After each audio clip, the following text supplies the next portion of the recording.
예, 이 말씀은요, 말씀의 내용을 먼저 우리 성도님들이 이해를 하시면 훨씬 도움이 되실 것 같아요. 디모데라는 사랑하는 그 바울의 제자에게 편지를 쓴 편지입니다. 이 편지를 쓰게 된 배경은 이제 죽음을 얼마 앞에 두지 않은 그런 시간들이라는 걸 바울이 느꼈어요. 이제 내 생이 얼마 남지 않았다. 그리고 더 이상 로마의 감옥에서 자유롭다는 것이 쉽지 않을 것 같다. 그런 인생의 후반부에 이제 많은 고독을 느꼈습니다.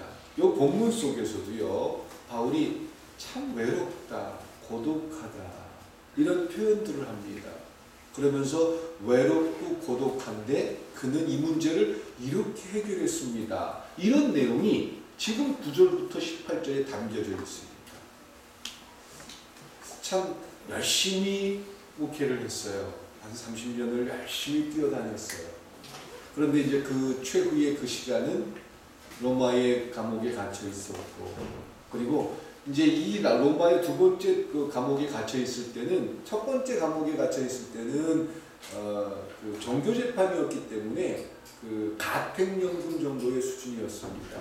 근데 두 번째 네로 왕이 이제 기독교를 핍박하면서 로마 시내에 불을 지르고, 그리고 이 불 지른 게 기독교인들이 한 겁니다. 이렇게 해서 로마로부터 핍박을 당했어요. 그래가지고 예수 믿는 사람들이 그때 잡아다 가둠을 당하고 사자밥이 되고, 그리고는 처참하게 죽음을 당했습니다. 첫 번째 감옥에 갇혀 있을 때는 바울이 충분히 이제 나가서 더 많은 일을 할 수 있을 것이다. 그래서 실제로 풀려나서 한 몇 년 정도를 로마에서 열심히 다니면서 복음을 전했습니다. 그런데 그 사건이 있은 다음에 이제 붙들려 갔고, 그리고 직감을 하기를 이제 더 이상 오래 살 수 없다라는 것을 바울이 알고 있었습니다. 얼마나 인생이 허무했을까? 얼마나 그는 답답했을까? 그리고 여기 표현한 대로 너무 외롭습니다. 사랑하는 사람들이 옆에 있으면 좋겠는데 다 떠나갔어요. 외롭고 힘들고 또 아무도 자기를 받아들이는 것 같지 않고, 참 그런 고독감을 느끼고 있는 한 나이 많은 주의 사자가 그 과정을 뛰어넘으면서 그 속에서 고독을 이겨내는 나름의 바울의 고백이 나타난다. 목사님이나 보이지 우리가 보입니까? 그래서 오늘 주보의 설교 내용이 좀 담겨져 있는데 이걸 보기 전에 제가 다시 한번 9절부터 18절을 읽어드릴 테니까, 바울이 그 이 18절 사이에 있는 그 성경 속에서 고독을 이겨내는 네 가지가 나옵니다. 네 가지. 네 가지 다 찾아야 된다 이게 아니라 여러분들과 제 생각이 과연 맞을 수 있는지, 고독과 외로움을 이겨내는 바울의 비결은 뭐였는지. 현대를 살아가면서 외로운 경우가 참 많습니다. 많은 사람들과 함께 생활을 해도 외롭다라는 것을 느끼고 또 그립다라는 생각을 하고 마음의 갈등을 참 많이 느낍니다. 그 속에서 바울은 지금 우리보다 더 열악한 상황에서 그 고독을 이겨내는 길을 찾아냈습니다. 한번 그게 뭔지 성경을 보면서 한번 여러분 다시 한 번만 제가 읽어드릴 테니까 자세히 보면서 몇 가지를 발견해내는지 한번 찾아보시기 바랍니다. 지금 사사로운 부탁을 하는 겁니다. 너는 어서 속히 내게로 오라. 디모데에게 하는 말입니다. 대만은 이 세상을 사랑하여 나를 버리고 데살로니가로 갔고, 그레스게는 갈라디아로, 디도는 달마리아로 갔고, 누가만 나와 함께 있느니라. 내가 올 때에 마가를 데리고 오라. 그가 나의 일에 유익하니라. 두기고는 에베소로 보내었노라. 내가 올 때에 내가 드로와 가보의 집에 둔 겉옷을 가지고 오고, 또 책은 특별히 가죽 종이에 쓴 것을 가져오라. 구리 제공업자 알렉산더가 내게 해를 많이 입혔음에 주께서 그 행한 대로 그에게 갚으시리니 너도 그를 주의하라. 그가 우리 말을 심히 대적하였느니라.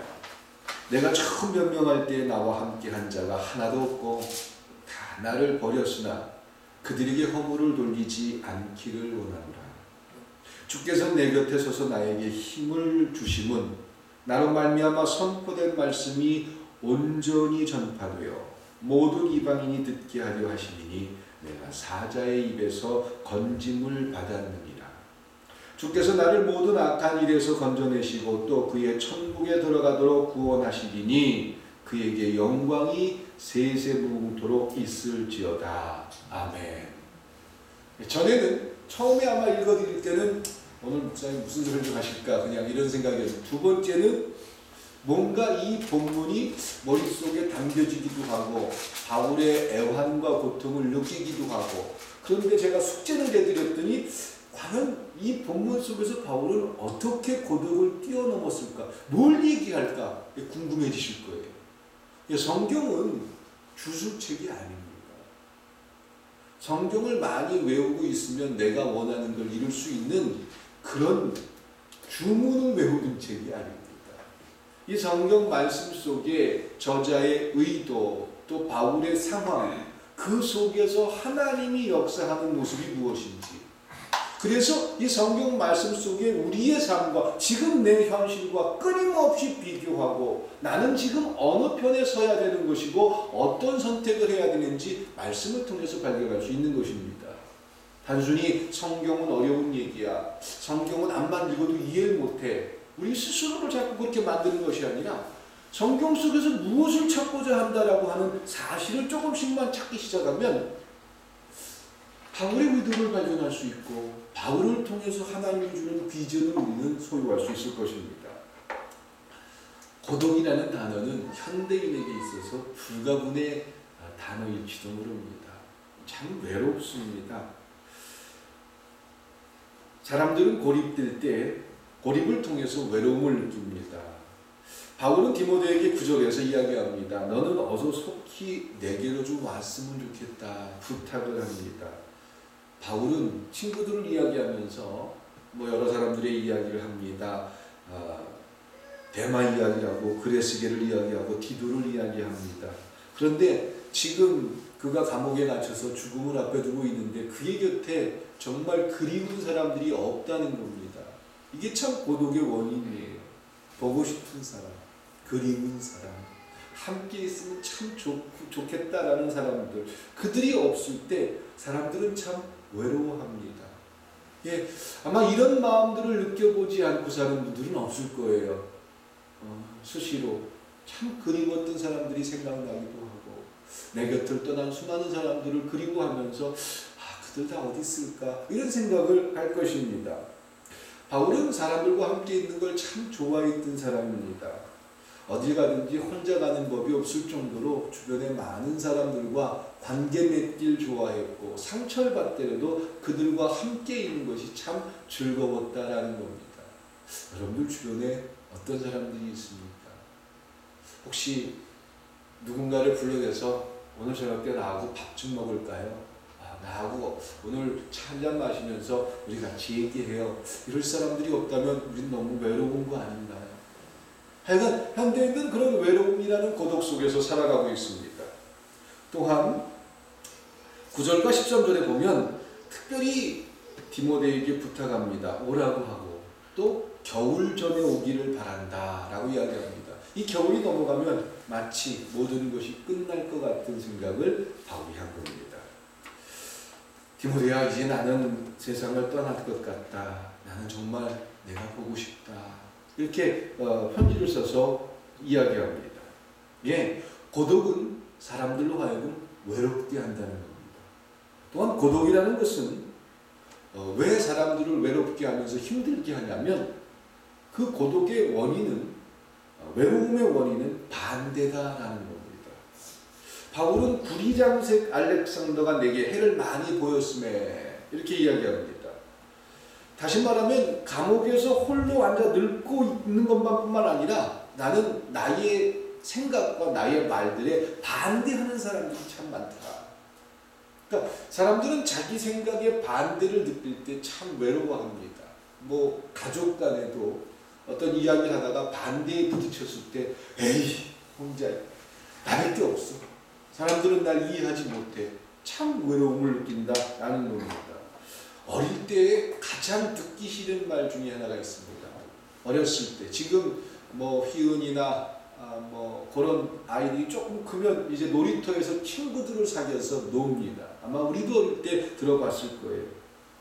그때 가장 듣기 싫은 말 중에 하나가 밥 먹을 시간이야, 밥 먹으러 와라는 엄마의 말이 아니라 우리 쟤하고 놀지 말자.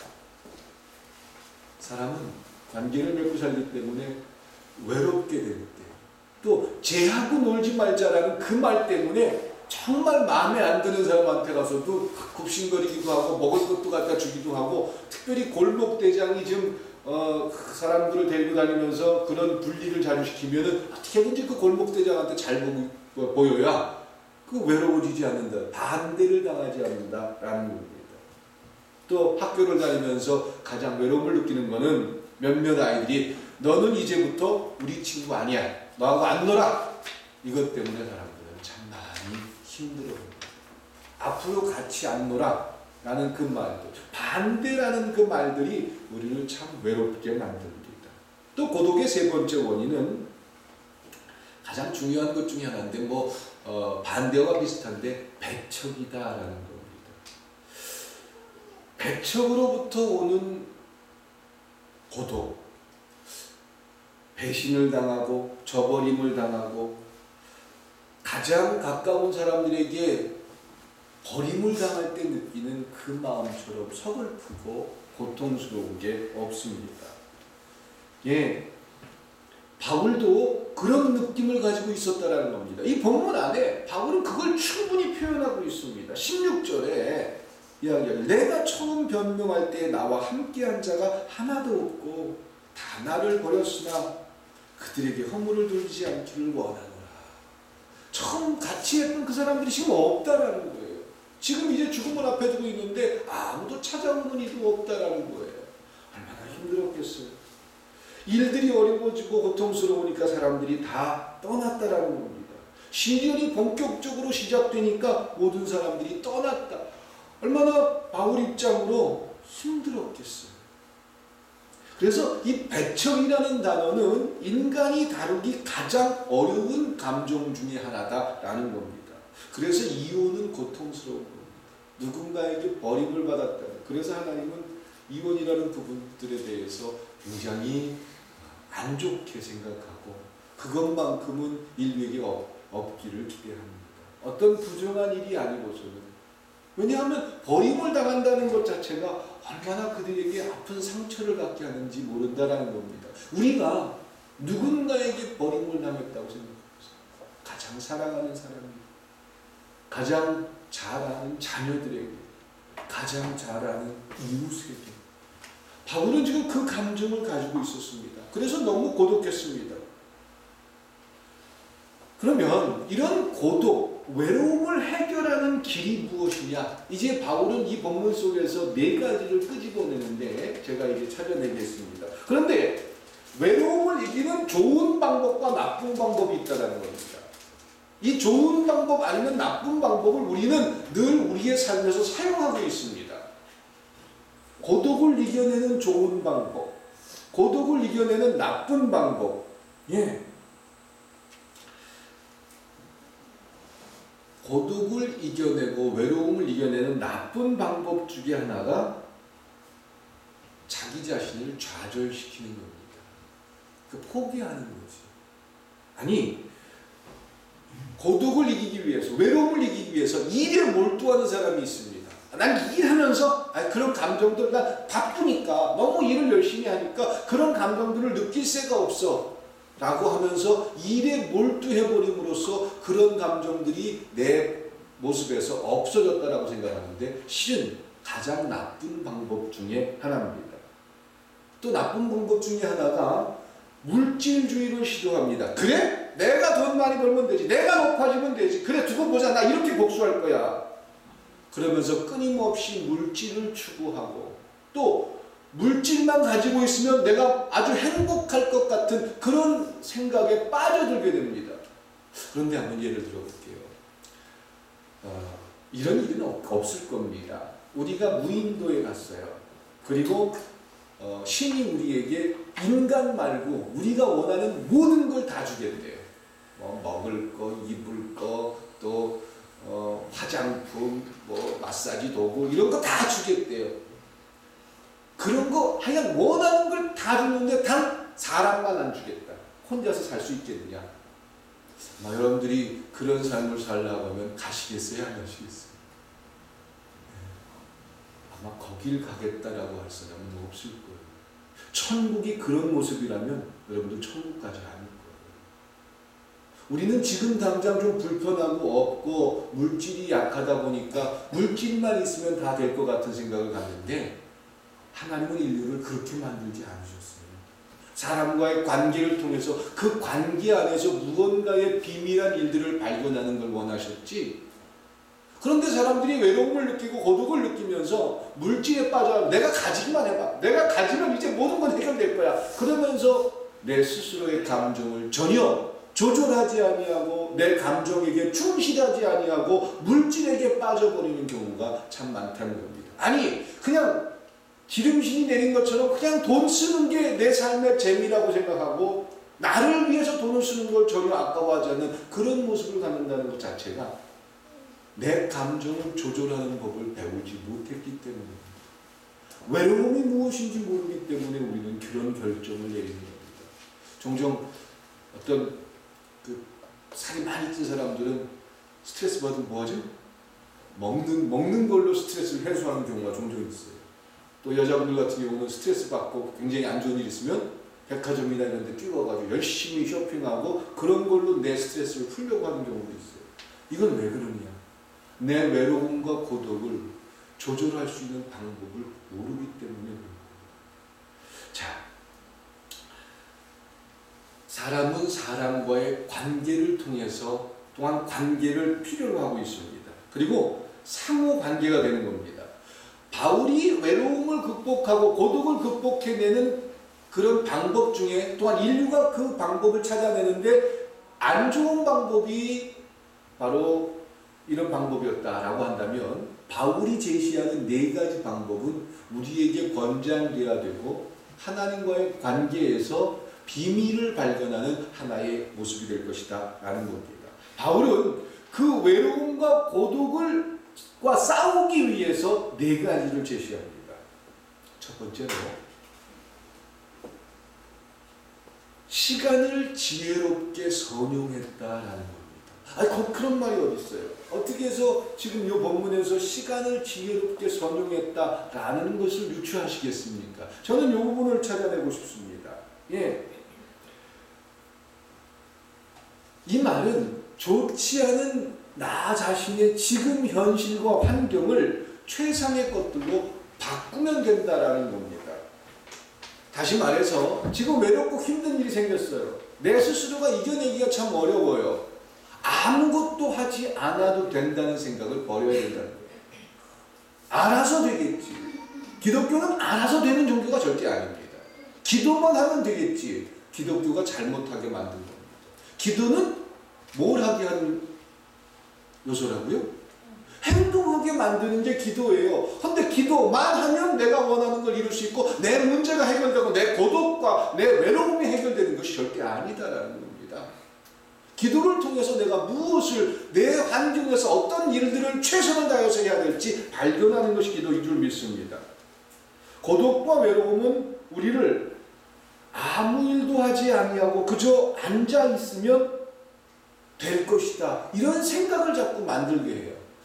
그리고 또 아무것도 할 수 없다라고 스스로를 받아들이게 만듭니다. 고독하면 고독할수록, 외로우면 외로울수록.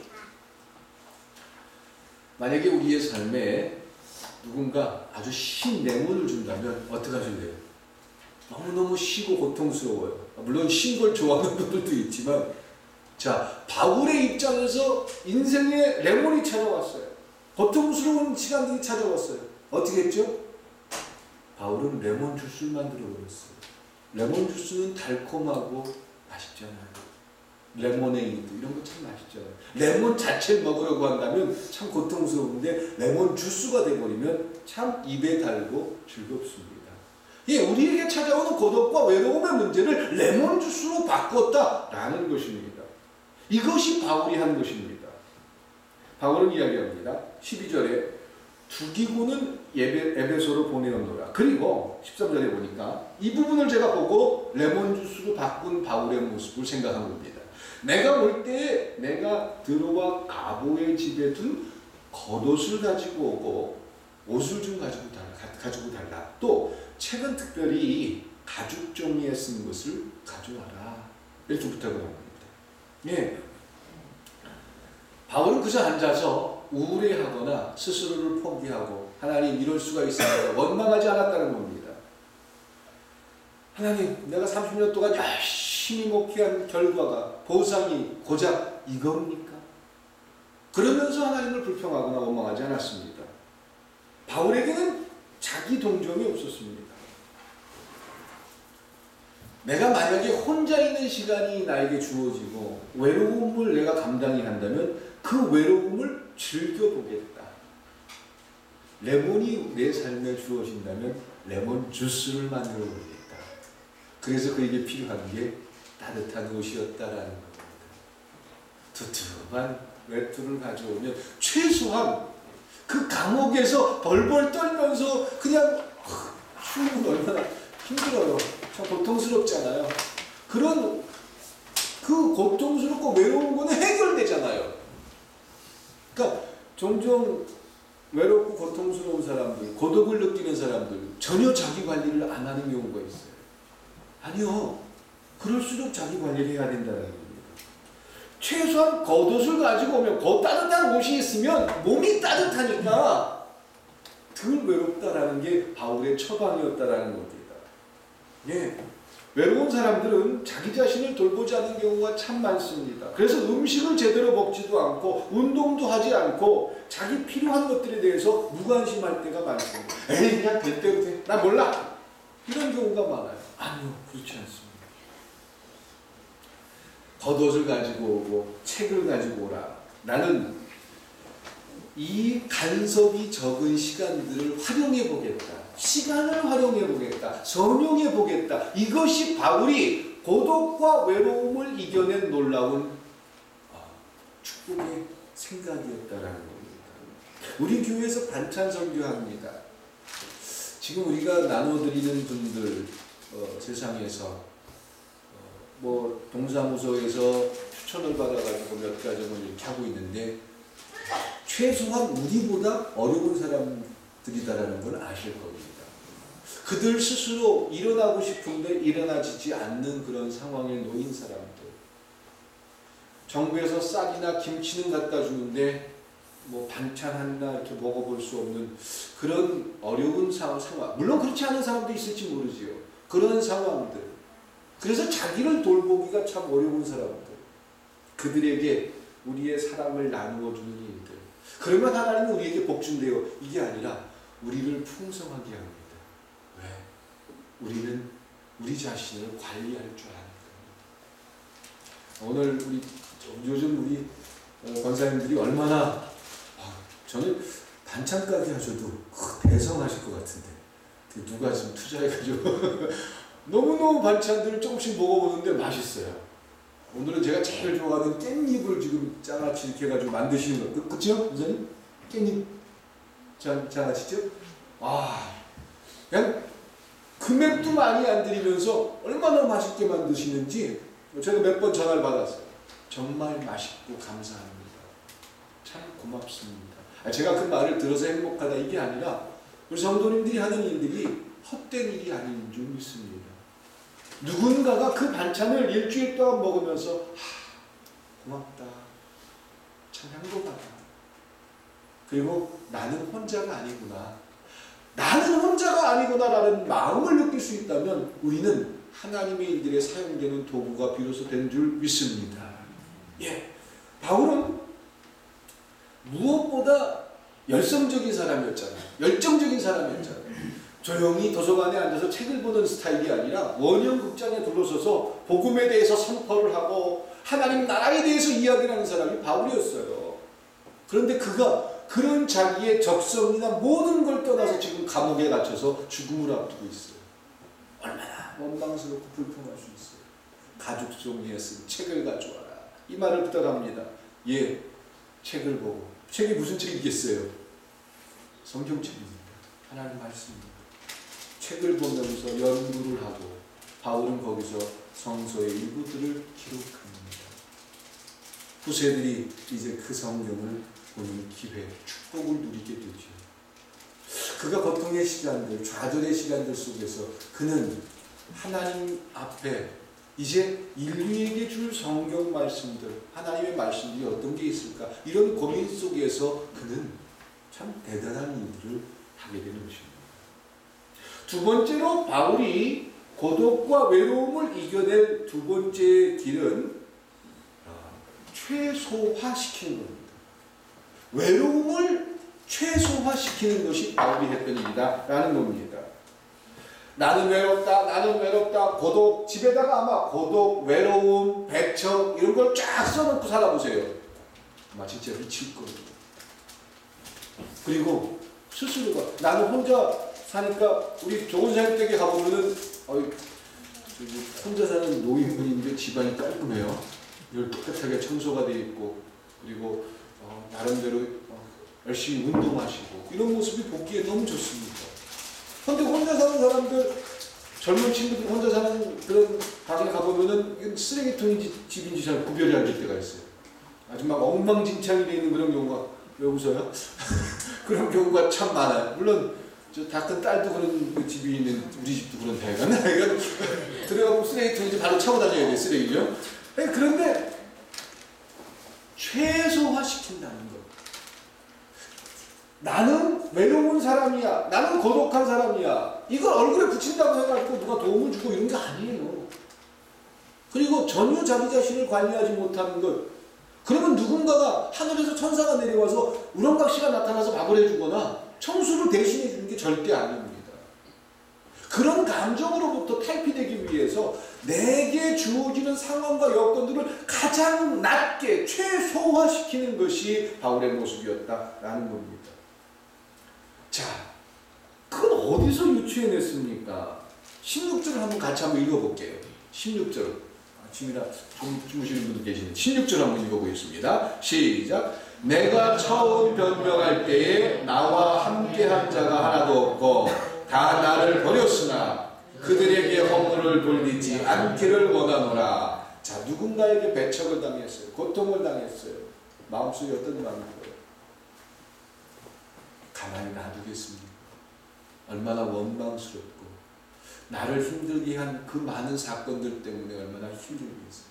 근데 바울이 그런 고독과 외로움을 최소화시켰다라는 말을 옆에 끝에 부분에 뭐라고 그러죠? 그는 그들에게 허물을 돌리지 않기를 원합니다. 더 이상 그 감정이 나를 삼키지 못하게 하겠다라는 게 바울의 의도다라는 거죠. 누군가에게 고자질하고 누군가에게 이야기하고 누가야 걔네들이 좀 없잖아. 디모데야, 나 그 사람 때문에 너무 힘들어. 이러면서 그런 얘기를 하소연한다고 해서 그의 고독과 외로움이 해결되는 게 아니다라는 거예요. 열심히 쏟아 떨고 열심히 내 어려움을 이야기하고 그런다고 해서 그들이 내 문제를 대신 살아주느냐? 그렇지 않죠. 동정은 받을 수 있을지 모르지만 그 문제가 해결되는 게 절대 아니다라는 겁니다. 그래서 바울이 선택한 것은 더 이상 그들의 허물과 그들을 비난하기보다는 그들의 허물과 그들을 비난하는 일들을 내가 멈춰버리겠다. 그만하겠다. 이것도 내가 수용해야 될 일이라면 받아들이겠다. 이 레몬들을 나는 레몬 주스로 만들어버리겠다. 이것이 바울의 결단이었다는 거예요. 바울이 참 많은 시간이 주어져 있었지만 그가 시간을 낼 수 없었던 유일하게 생각한 것이 하나 있다면 증오하는 일을 포기했다는 겁니다. 원망하고 증오하는 일들을 포기했다라는 겁니다. 그러니까 외롭고 고독하다 이런 그런 생각들이 그를 지배하지 못합니다. 왜 우리가 힘들고 어렵고 외롭죠? 원망, 불평, 증오 때문이었습니다. 그래서 고독과 외로움을 이겨내는 바울의 비결 속에 하나가 뭐였냐면 최소화시킨 겁니다. 증오해봤자 문제가 해결. 누구를 겁나게 미워해 보십시오. 그러면 그 사람이 알아서 찾아와가지고 정말 죄송합니다 이렇게 얘기하나요? 아니요. 다만 앞으로 다만. 불평하고 원망해 보세요. 늘 입에서 나만 힘들어요. 교회 생활이 재밌어요? 재미없어요? 재미있을 수도 있고 재미없을 수도 있습니다. 재미없다면 재미있게 만들어보세요. 내가. 그리고 재미없다면 지금 누굴 만날 시간이에요? 하나님을 만날 수 있길 축원드립니다. 되게 재미없는 이유가 왜 재미없어지죠? 누구 때문에 재미없어지죠? 하나님이 우리를 실망시켜서 재미없나요? 하나님이 우리에게 대답해주지 않아서 재미없나요? 하나님이 우리를 만나주지 않아서 재미없나요? 되게 왜 재미없죠?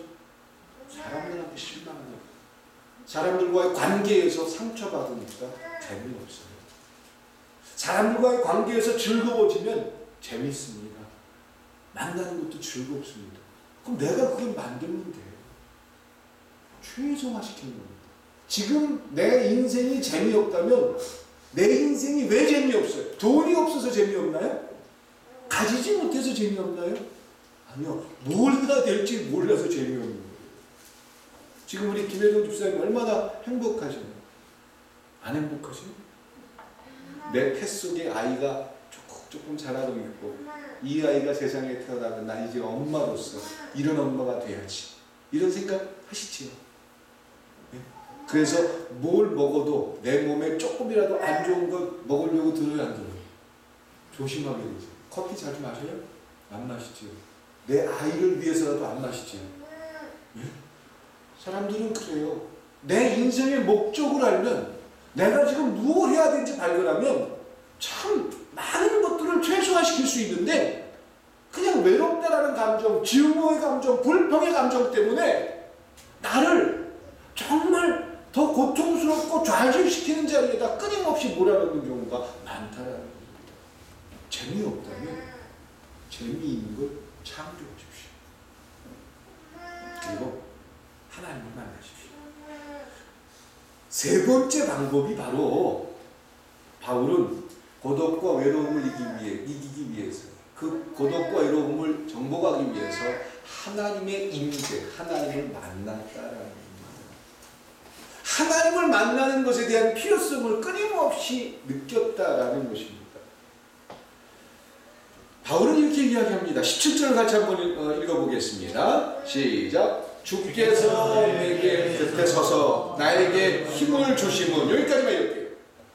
주께서 내 곁에 서서 나에게 힘을 주심은, 이렇게 이야기합니다. 하나님의 임재를 고백하고 있습니다. 내가 지금 상황이 힘들고 또 원망스럽고 모든 감정들이 나에게 찾아오지만 주님께서 내 곁에 서서 나에게 힘을 주신다, 이렇게 고백합니다. 이건 사람들에게 알리기 위해서, 보여주기 위해서 하는 게 아니에요. 자기 스스로가 외로움과 고독을 정복하면서 고백하는 겁니다. 그러니까 우리가 살면서 재미없다라는 건 지금 누구하고 사이가 멀어져서 재미없어진 거예요. 하나님하고 멀어져서 내 삶이 힘들지 몰라요. 고통스럽고 좌절스럽고 어려워도 하나님과 함께하고 있다면, 많은 하나님과 함께한 사람들이 공통적으로 하는 말이 있어요. 이겨낼만 하다. 받아들일만 하더라. 바울도 지금 그 하나님의 임재 때문에 힘을 얻고 있다, 이렇게 고백하고 있습니다. 하나님은 계시지 않는 곳이 없는 줄 믿습니다. 무소부지하신 분인 줄 믿습니다. 우리의 예배 때도 만나주시면 우리가 죄 짓는 자리에도 하나님이 계시다라는 겁니다. 기도는 우리가 외롭고 힘들 때 사용할 수 있는 놀라운 그리스도인들의 축복입니다.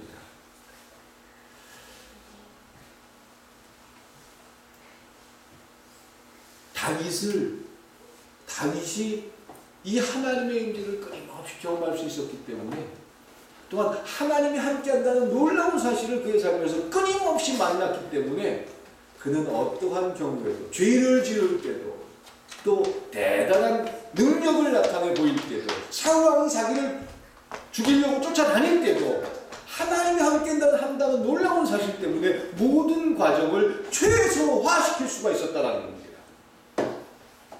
그를 고통스럽게 하는 수많은 문제들을 최소화시킬 수 있었다라는 겁니다. 이제 고독과 외로움을 이겨내는 네 번째 방법은 다른 사람들의 필요를 공감하는 것입니다. 외롭고 힘들고 고독할 때 내 도움이 필요한 사람이 누구인지 찾아보십시오. 적극적인 행동을 해보시라라는 겁니다. 다시 말해서 다른 사람들을 섬기는 것입니다. 바울은 끊임없이 과연 내가 이 감옥에 있지만 어떻게 하면 다른 사람들을 도울 수 있을까? 이런 고민을 하면서 살았던 사람입니다. 디모데후서 4장 7절에 그는 이렇게 이야기합니다. 나는 선한 싸움을 싸우고 나의 디모데 전서 4장 7절입니다. 제가 한번 읽어드릴게요. 디모데 후서 4장 7절. 나는 선한 싸움을 싸우고 나의 달려갈 길을 마치고 믿음을 지켰으니 이 이야기를 합니다. 4장 17절에 주께서 내 곁에 서서 나에게 힘을 주시고 나로 말미암아 선포된 말씀이 온전히 전파되어 모든 이방인이 듣게 하려 하심이니 내가 사자 입에서 건짐을 받았느니라. 바울이 이렇게 고백합니다. 다른 사람들을 섬기는 것, 이방인이 듣게 하는 것, 이방인이 들을 수 있게 하는 것. 그러니까 바울이 고독과 외로움을 이겨낼 수 있었던 놀라운 축복은 하나님께서 나에게 무엇을 맡기는지 또 하나님께서 주신 사명이 무엇인지 끊임없이 생각하고 찾았다라는 겁니다. 그리고 그 일들을 위해서 그는 살았다라는 겁니다. 그는 이제 인생의 마지막 시간들 속에서 또 참 외롭고 힘든 그런 상황들 속에서 어떻게 하면 다른 사람들을 좀 도울 수 있을까? 그런 부분들 때문에 그는 외로울 수 없었고 고독할 수 없었고 늘 하루의 시간들, 모든 시간들 속에서 충만할 수 있었다라는 겁니다. 그런 공백을 채우고자 하는 인류에게, 바울에게 하나님은 이야기하십니다. 하나님은 그런 우리를 이해하십니다. 그리고 참으로 그 하나님이 돕고자 하십니다. 왜냐하면 하나님도 외로우셨기 때문입니다. 하나님이 인류로 이 땅에 오셔서 예수라는 이름으로 이 땅에 오셔서 인류를 위해서 여러 가지 결단을 하고 포기할 때 그것을 이해하고 그것을 도와줬던 인류는 없습니다. 하나님 스스로가 외로움을 경험했고 고독이 무엇인지 너무나도 잘 아십니다. 그래서 주님께서 부활하신 후에 하늘나라 가시면서 내가 세상 끝날까지 너희와 함께 하겠다. 현재형으로 이야기합니다. 할 것이다. 우리나라 성경에는 할 것이다 라고 기록하는데 영어 성경의 부분은 현재형으로 되어 있습니다. 함께 한다 라는 겁니다. 이것은 약속이며 시간과 공간을 뛰어넘는 하나님의 보증입니다. 하나님이 함께한다는 놀라운 축복을 우리의 삶에서 만나고 경험하는 것은 내 문제에 빠져서 포기하고 고독하고 외롭고 증오할 때는 만날 수가 없습니다. 그것을 최소화할 때, 다른 사람들을 섬기기 위해서 무언가를 결단할 때, 그리고 하나님께서 주신 사명을 발견할 때 우리는 그 문제들을 뛰어넘는 하나님의 손길을 보게 될 줄 믿습니다. 이번 한 주간 동안 우리를 힘들게 했던 수많은 문제들이 이제 바울처럼 멋진 해결을 통해서 하나님께서 역시 저희를 도우십니다. 이 고백을 하는 여러분들의 삶이 될 수 있기를 주님의 이름으로 축원드립니다. 기도드리시겠습니다.